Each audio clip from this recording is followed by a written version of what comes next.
আলহামদুলিল্লাহ ওয়াকাফা ওয়া সালামুন আলা ইবাদিহিল্লাযীনা ইসতাফা আম্মা বা'দ। আলহামদুলিল্লাহ, প্রধান উপদেষ্টা, অন্যান্য উপদেষ্টা এবং উপস্থিত সকলকে আন্তরিক মোবারকবাদ। আমি খুব লম্বা কথা বলবো না, দুই তিনটা কথা।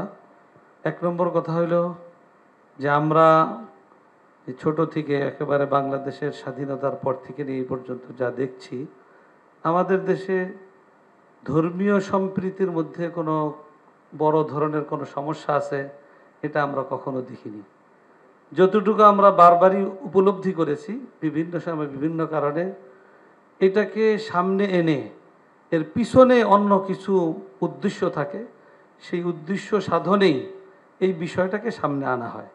এজন্য আমি রাষ্ট্রের, বিশেষ করে আমাদের গোয়েন্দা বিভাগ, তাদের মাধ্যমে বিষয়গুলা রাষ্ট্রের সর্বোচ্চ ব্যক্তির কাছে দ্রুত সময়ের মধ্যে সেই সমস্যাগুলা চিহ্নিত হয়ে তার প্রতিকারের জন্য যদি কঠোর ব্যবস্থাপনা গ্রহণ করা হয়, তাহলে এই ধরনের সমস্যা বারবার আসবে না।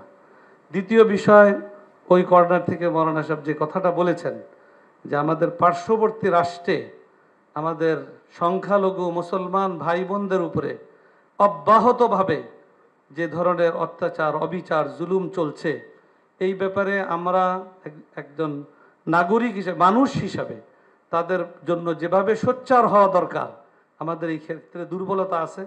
যখন মানুষ নিজ দায়িত্বের ব্যাপারে অসচেতন হয়, তখন অন্যরা তার উপরে চেপে বসে। এজন্য আমি এই বিষয়টার প্রতিও বিশেষভাবে দৃষ্টি আকর্ষণ করব। সেই সাথে বর্তমান সারা দুনিয়াতে মিডিয়া, তথ্য এর মধ্য দিয়ে মানুষকে অনেক প্রভাবিত করে।